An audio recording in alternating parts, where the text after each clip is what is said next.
Video देखने से पहले हमारे चैनल को सब्सक्राइब करें और बेल आइकन को प्रेस करें ताकि तमाम वीडियोस के नोटिफिकेशंस आपको सबसे पहले मिलें। हमारी तमाम वीडियोस को सीक्वेंस के साथ देखने के लिए प्लेलिस्ट को विजिट करें।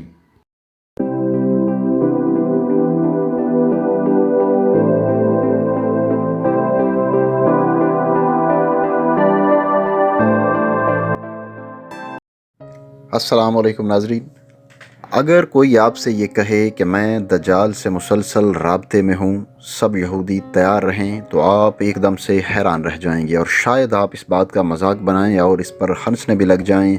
लेकिन ये बात हकीकत के करीब तरीन है और वाकई ऐसा ही है, और ये दावा किसी और की जानिब से नहीं बल्कि यकूब नामी एक यहूदी रिब्बी की तरफ से सामने आया है। और एक उस मजहबी रिब्बी ने मजहबी मामलात को नशर करने वाले एक रेडियो स्टेशन जिसका नाम है रेडियो 2000 वहाँ पर बताया है, और उसने ये बताया है कि उसे एक दूसरे यहूदी रिब्बी शाइम ने बताया है कि वो यानी शाइम दज्जाल से राब्ते में है। इस यहूदी रिब्बी यानी शाइम का शुमार इसराइल के सबसे कदीम व अक़ीदा यहूदी रिब्बियों में होता है, इसलिए यहूदी उसकी बातों पर संजीदगी से तवज्जो देते हैं। अब सवाल ये है कि यहूदियों से तैयारियों का मुतालबा करने का मतलब क्या है। तो आज की इस वीडियो में आपको ये बताए देते हैं कि वो तैयारियां कौन सी हैं, और आपको ये भी बताते हैं कि इन तैयारियों का मतलब और मकसद क्या है। लेकिन अगर आप लोगों ने अभी तक हमारे चैनल को सब्सक्राइब नहीं किया तो सब्सक्राइब कर लें और साथ मौजूद बेल यानी घंटी के बटन को भी दबा लें ताकि हमारी मुस्तकबिल की तमाम वीडियोज़ के नोटिफिकेशंस आपको मिलते रहें। तो नाज़रीन, इस बात पर तो सभी मुसलमान ईमान रखते हैं कि दज्जाल कौम यहूद से होगा। हर नबी ने इस फितने से अपनी अपनी कौम और उम्मत को डराया, लेकिन हज़रत मोहम्मद सल्लल्लाहु अलैहि वसल्लम ने इस फितने को इंतहाई वजाहत से बयान फरमाने के साथ साथ बहुत सी निशानियाँ दज्जाल की और उससे बचाव के तरीके भी अपनी उम्मत को समझा दिए, क्योंकि ये आखिरी उम्मत है। इसके बाद क़यामत तक कोई और उम्मत नहीं आएगी और इसी उम्मत ने फितना दज्जाल को फेस करना है। तो सही हदीस में दज्जाल का कोई नाम तो नहीं आया, लेकिन इस्लामी इस्तिलाह में उसका नाम दज्जाल है। उसे उर्फ़-ए-आम में हम दज्जाल कहते हैं, लेकिन हदीस में इसका नाम जब लिया जाता है तो इसे मसीह दज्जाल के नाम से पुकारा जाता है, और यही लफ्ज़ इसकी पहचान और अलामत बन चुका है। नाज़रीन, दज्जाल का फितना बहुत सख्त होगा। चुनाचे रसूल पाक सल्लल्लाहु अलैहि वसल्लम ने फरमाया कि हज़रत आदम अलैहिस्सलाम की तहलीक से लेकर क़यामत कायम होने तक कोई फितना भी दज्जाल के फितने से बड़ा नहीं होगा। बहुत सी अहादीस में दज्जाल का जिक्र आया है और इसे मसीह दज्जाल कहकर बुलाया जाता है। मसीह इसलिए इस्तेमाल किया जाता है कि वो मसीहा यानी भलाई का, फलाह का दावा लेकर उठेगा और बाद में नबूवत और खुदाई तक का दावा कर देगा। उसकी एक आँख से वो काना होगा और उसके माथे पर काफिर लिखा होगा। ऐसी चीज़ें काफ़ी सारी हमें अहादीस में मिलती हैं। इसके अलावा अहादीस में उसका जो हुलिया बयान किया गया है, उसके हुलिये के और उसके झूठा होने पर तो हम बाद में बात करेंगे, लेकिन पहले आपको ये बताते चलें कि आज की वीडियो में हम आपको बताने जा रहे हैं कि दज्जाल से राबता रखने का दावा करने वाले यहूदी का नाम क्या है, कौन है और वो क्या क्या बातें करता है। इसराइल के रिब्बियों ने कहा है कि उनका नजात दहिंदा यानी दज्जाल जल्द ही खुद को ज़ाहिर करने वाला है। इस रिब्बी ने यह भी बताया है कि बड़े बड़े यहूदी रिब्बियों ने उसकी अब ड्यूटी लगाई है कि वो लोगों को अब दज्जाल के बारे में मुत्तला करना शुरू कर दे। इस रिब्बी ने अपने 3 घंटे के इंटरव्यू की शुरुआत एक इंतबाह यानी वार्निंग से की है, जिसमें उसका कहना है कि छुटकारे का ये अमल बहुत तेज़ी से होना शुरू हो जाएगा। ये ज़रूरी है कि लोग आराम और तहम्मुल के साथ रहते हुए बर वक्त और दुरुस्त तरीके से अपना काम करें। हर नस्ल में से एक दज्जाल यानी यहूदियों की नस्ल में से एक दज्जाल यानी नजात दहिंदा होता है, लेकिन सिर्फ सीधे रास्ते पर चलने वाले ही जानते हैं कि वो कौन है। दज्जाल की आमद कितनी करीब है, ये मामला इतना ही संजीदा है जितनी ज़िंदगी या मौत का मामला संजीदा है। तुम लोगों ने याजूज मजूज का तो सुना होगा, ये वही चीज़ है जो बहुत जल्द ही होने वाली है। इस वक्त सूरत हाल आपकी सोच से भी ज़्यादा धमाकाहेज़ है। हर शख्स को मालूम होना चाहिए कि क्या वो बच जाने वालों में शामिल होगा या नाकाम रह जाने वालों में। इस रिब्बी ने ऐसी कई निशानियाँ बता दी हैं जो यहूदी अकीदे के मुताबिक दज्जाल की आमद से पहले पूरी हो चुकी हैं।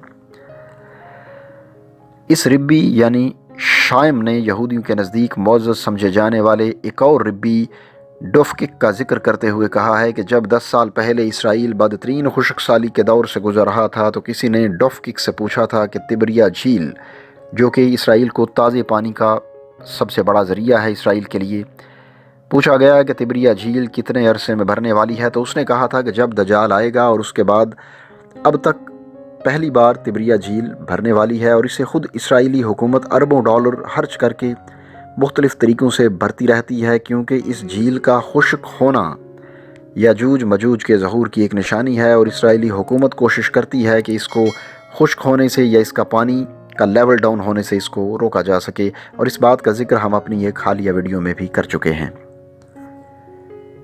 ताहम इस रिब्बी ने दज्जाल क़यामत से कबल इसराइल में होने वाले इलेक्शन को एक बहुत बड़ा ख़तरा करार दिया था, और उसका मानना था कि इसराइल का सबसे बड़ा मसला दुरुस्त हुकूमत का इंतखाब है, और उसके लिए इलेक्शन नहीं बल्कि जंग की ज़रूरत है, क्योंकि इलेक्शन के नताइज तो वही होंगे जो हमेशा से होते आए हैं, क्योंकि इसराइल में इलेक्शन में नेतन्याहू से इलेक्शन कोई नहीं जीत सकता, और अब इलेक्शन के बाद ऐसा ही नज़र आ रहा है कि हुकूमत बननी मुश्किल है और महलूद हुकूमत बनेगी, और शायद इस दफ़ा भी वज़ीर आज़म नेतन्याहू ही बन जाए।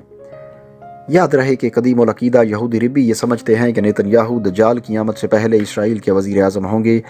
इसके अलावा ये भी वाज़ेह रहे कि मस्जिद अक्सा में लोमड़ियों का झुंड और इसराइली इलाकों में मरी हुई चमगादड़ों की बारिश भी वो पेशनगोइयाँ थीं जो यहूदियों के अकायद के मुताबिक अब पूरी हो चुकी हैं। जबकि यहूदी पूरी दुनिया में गरकद के दरख्त भी उगा रहे हैं, जिनके बारे में नबी सल्लल्लाहु अलैहि वसल्लम ने हदीस में बता रखा है कि जब मुसलमानों और यहूद में आखिरी जंग छिड़ेगी तो अगर यहूदी किसी दरख्त या पत्थर के पीछे छुपेंगे तो हर दरख्त या पत्थर बोल उठेगा कि ए मुस्लिम, मेरे पीछे एक यहूदी छुपा हुआ है सिवाय गरकद के दरख्त के, क्योंकि वो यहूदी दरख्त है। इसके अलावा आज भी दीवारे गरिया के पास हज़ारों यहूदी जमा होकर दज्जाल को बुलाते और इससे मदद मांगते हैं। अब कुछ जिक्र हो जाए दज्जाली कुव्वतों का, और साथ ही साथ इस बात का कि क्या वाकई दज्जाल कौम यहूद से होगा या किसी दूसरी कौम से होगा। इस बारे में हदीस में हमें कौन कौन सी रवायात मिलती हैं। इसके अलावा दज्जाल के झूठे होने की अलामात का जिक्र करते हैं कि वो आँखों से नज़र आ रहा होगा हालांकि तुम अपने रब को नहीं देख सकते, वो काना होगा हालांकि तुम्हारा रब काना नहीं है, इसकी दोनों आँखों के दरमियान में काफ अलिफ फा रा यानी काफिर लिखा होगा, जो कि हर मोमिन पढ़ सकेगा, हाँ वो पढ़ना लिखना जानता हो या ना जानता हो। एक और सवाल ये भी उठता है कि दज्जाल का शख्सी हाका क्या है, हुलिया वगैरह क्या है। तो नबी सल्लल्लाहु अलैहि वसल्लम ने अपने ख्वाब में देखा कि वो खाना काबा का तवाफ़ कर रहे हैं और इस दौरान उन्हें दज्जाल दिखाया गया। आपने फरमाया कि वो भारी भरकम जिस्म, सुर्ख रंगत, घुंघराले बाल और एक आँख से नबीना है।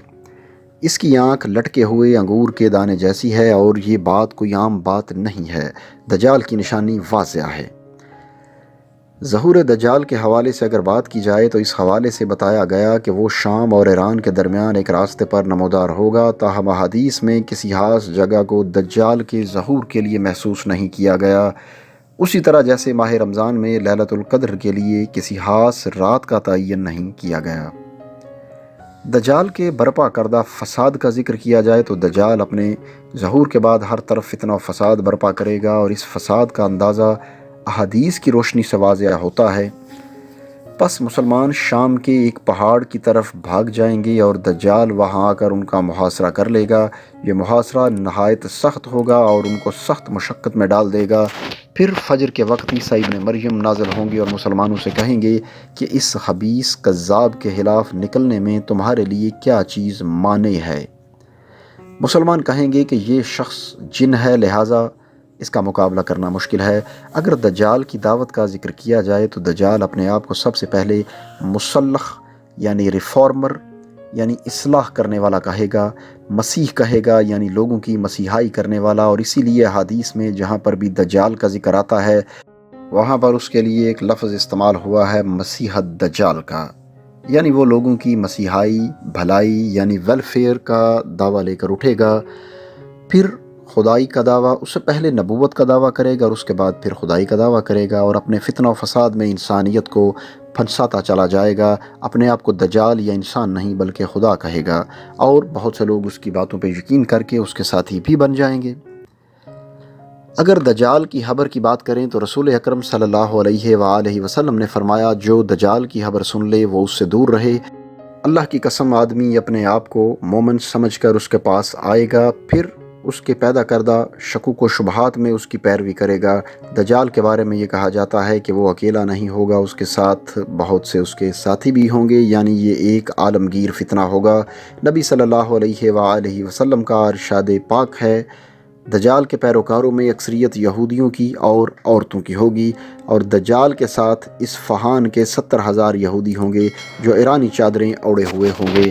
یہود کے ہاں اس مسیحا کو آل داؤد میں سے مانا جاتا ہے، اور حقیقتاً جس مسیحا کا انتظار یہودی کر رہے ہیں مسلمانوں کے لیے، وہ وہی ہے جس کا نام دجال ہے، اور انسانیت کے لیے سب سے بڑا فتنہ ہے۔